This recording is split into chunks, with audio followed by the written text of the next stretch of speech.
चूंकि आपने श्री दौलत भैया का नाम लिया है तो सतयुग बनने में देर नहीं लगेगी। बस लोगों के लिए महाराज जी की बात लोगों तक पहुंचे। श्री प्रातः स्मरणीय शक्ति पुत्र महाराज जी हुए हैं, लाल पट्टी गले में डाल करके चलते हैं, ऐसी साधनाओं से जुड़े।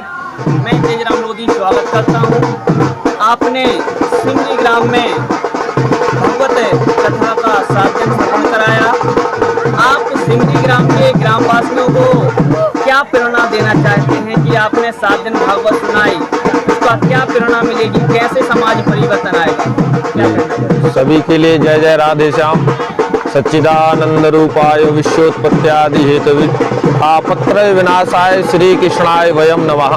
सर्वे भवन्तु सुखिनः सर्वे सन्तु निरामया सर्वे भद्राणि पश्यन्तु मा कश्चित् दुःखभाग् भवेत्। जय जय राधे श्याम।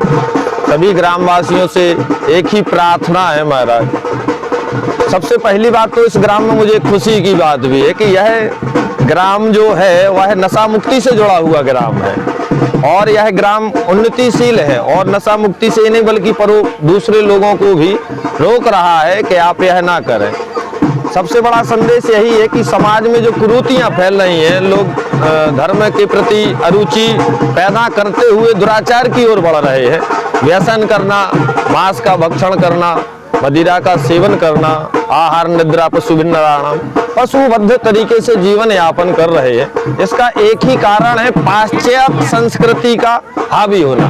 पाश्चात्य लोगों की फिल्मी दुनिया के द्वारा, टेलीविजन के द्वारा हमारी संस्कृति पर आघात जो हुआ है, उस आघात से पतन की ओर हो गए हैं। उसमें सर्वप्रथम ऐसे आयोजन हो, ऐसे लोग जुड़े, ऐसे मानव शक्ति कल्याण से, साधना भक्ति से जुड़े हुए हैं, लाल पट्टी गले में डाल करके चलते, ऐसी साधनाओं से जुड़े, ऐसे समूहों से जुड़े, समाज का उत्थान कल्याण हो, ऐसे कार्य करें। व्यास जी ने भी कहा है कि अष्टादश पुराणेषु व्यासस्य वचनद्वयम् परोपकाराय पुण्याय पापाय परपीड़नम्। परोपकार से बड़ा कोई पुण्य नहीं है, किसी को पीड़ा देने से बड़ा कोई पाप नहीं है। तो परोपकार, समाज की सेवा करना सबसे बड़ा परोपकार है। अब समाज की सेवा जिस विधि से हो, जिससे आप कर सकें, उस विधि से समाज की सेवा करें। समाज को धर्म से जोड़ें, आस्थाओं से जोड़ें। जैसे कि हमारे पूज्य महाराज जी हैं, श्री प्रातः स्मरणीय शक्ति पुत्र महाराज जी, इतना बड़ा संकल्प लेकर के उन्होंने जगतवासियों के कल्याण के लिए जो कार्य कर रहे हैं, अद्वितीय है महाराज। ये समझ लीजिए कि इससे जन कल्याण ही नहीं बल्कि सारा समाज सतयुग जैसा व्यवहार करने लगेगा, सतयुग जैसा आ जाएगा। क्यों? क्योंकि मनुष्य के आचरण से ही युग है। आचरण कर रहा है तो कलयुग है, आचरण सात्विक करने लग जाए तो सत्विक है।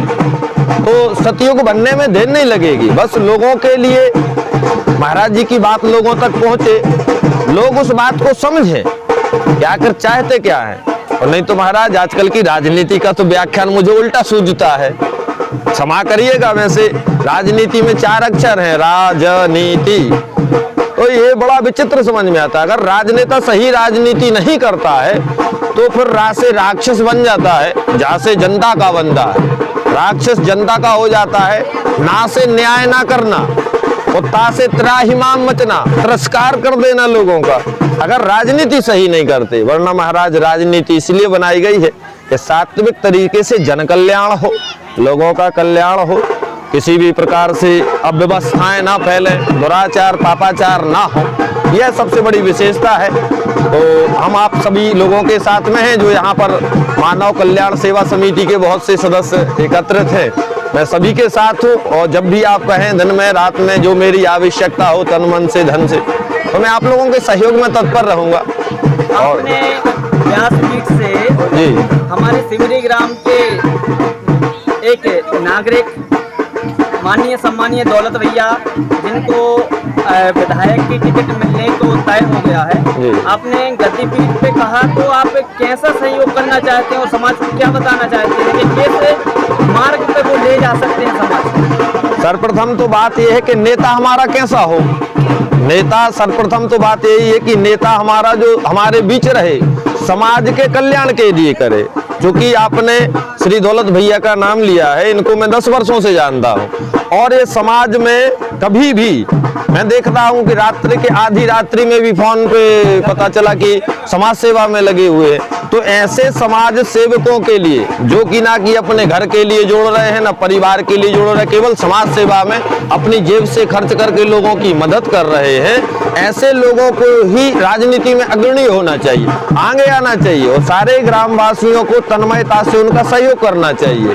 क्यों? क्योंकि कहते हैं समय बदलने में देर नहीं लगता है, फेर में समय नहीं है। और महाराज जी के आशीर्वाद हो ही गया है कि विधायकी का टिकट निश्चित हुआ है और महाराज जी का आशीर्वाद, माँ भगवती का आशीर्वाद रहा तो विजय होंगे। अच्छा, समाज में अभी चमत्कार को नमस्कार किया जा रहा है, तो आप क्या कहना चाहते हैं इस बारे में? देखिए, अब वो देवीय शक्ति अगर है तो चमत्कार है, इसमें कोई संदेह नहीं है। जैसे कि माँ भगवती साक्षात विराजमान करती हैं इस जगत में, साक्षात हनुमान जी विराजमान करते हैं, श्री हमारे महादेव जी साक्षात विराजमान कर सकते हैं।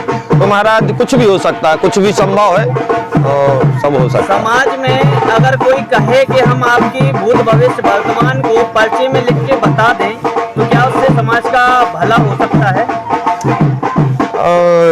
इस प्रश्न में तो थोड़ा सा घुमाव हो जाएगा। वैसे संभव है कि अगर किसी देवता की कृपा हो तो बिल्कुल बताया जा सकता है, देवता की कृपा हो, क्योंकि हमारी ज्योतिष तो बता ही रही है। ज्योतिष से वर्तमान भूतकाल भविष्य काल को बताया जाता है। वही चीज अगर देवता की कृपा है तो देवता बताया जा सकता है, लिख करके बताया जा सकता है, बोल करके भी बताया जा सकता है।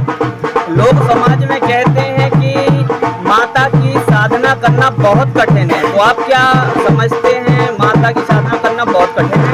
इसके अलग अलग नियम हैं। आप कौन सी साधना कर रहे हैं, साधना के भी एक अपने अपने स्थान है।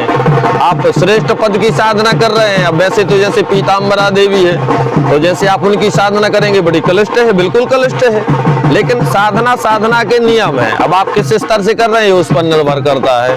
अब आप सरल पद्धति पे अगर मंदिर जा रहे हैं तो स्वच्छ वस्त्र पहन के माँ भगवती का गुणगान करें, भगवती के चरणों में आराधना करें, क्या कठिन है? कुछ भी कठिन नहीं है। एक और आखिरी प्रश्न है, आप नए युवा जो 18, 20, 25 साल के हैं, यह आज मोबाइल के आदी हो गए हैं, आप उनके लिए क्या संदेश देना चाहते हैं? एक ही संदेश है कि अगर जीवन को नष्ट नहीं करना है तो मोबाइल से दूरी बना लेना है। क्यों? क्योंकि मोबाइल मानसिक रूप से विक्षिप्त कर रहा है, यह पाया जा रहा है।